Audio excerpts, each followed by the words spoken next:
पाप और पुण्य में ये बहुत बड़ा अंतर है। पाप और पुण्य के अंदर पाप अपने आप हो जाएगा।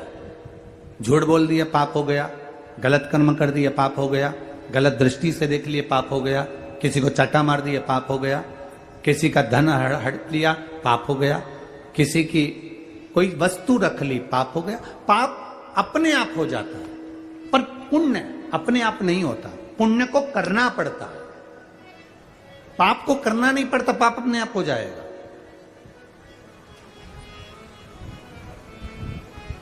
पाप इतना विचित्र होता है कि अपने आप ही प्रकट हो जाता है।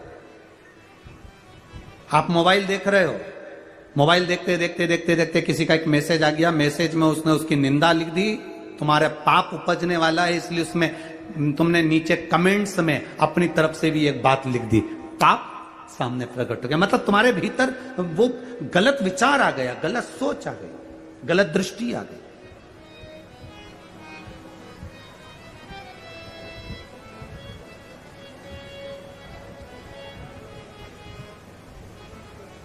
पाप अपने आप हो जाता है, पर पुण्य अपने आप नहीं होता, पुण्य को करना पड़ता है।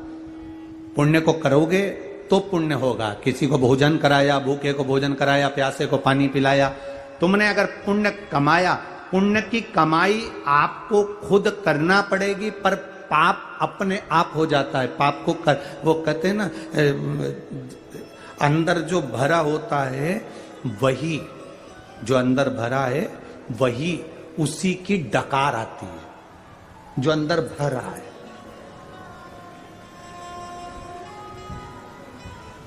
अब तुम एक प्रैक्टिकल करके देखना। अब इसको प्रैक्टिकल करने की भी जरूरत नहीं पड़ती, आप तो करे हुए हो प्रैक्टिकल।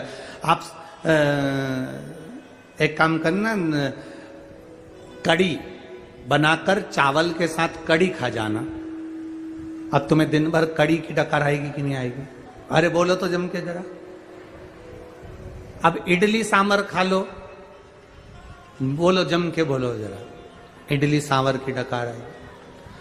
गुलाब जामुन खा गए, जलेबी खा गए, पानी पतासा खा गए, पानी जो अंदर भरा है डकार उसी की आती है।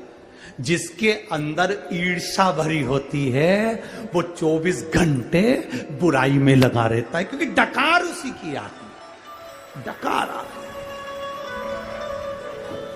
जिसके भीतर ईर्ष्या भरी है तो ईर्ष्या की डकार आएगी। नफरत भरी है, नफरत की डकार आएगी।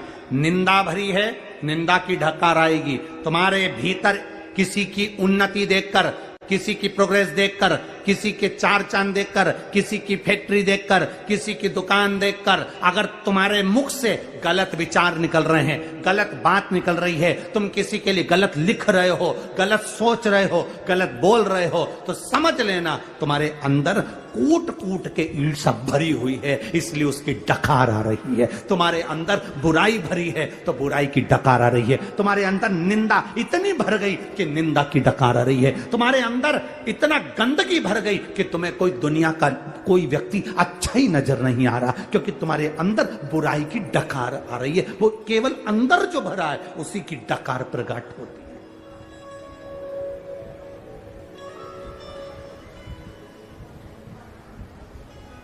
कभी कभी कोई अगर आपको गलत लिखे तो आप उसका जवाब मत देना, बस इतना समझ जाना कि डकार आ रही है।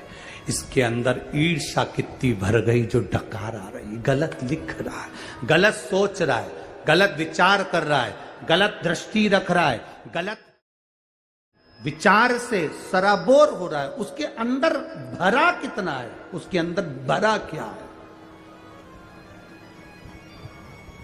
और जिसके अंदर भगवान की भक्ति भरी होती है, उसके मुख से जब भी निकलेगा जय सीताराम, जय श्री कृष्णा, ओम नमः शिवाय, श्री शिवाय नमस्तुभ्यम।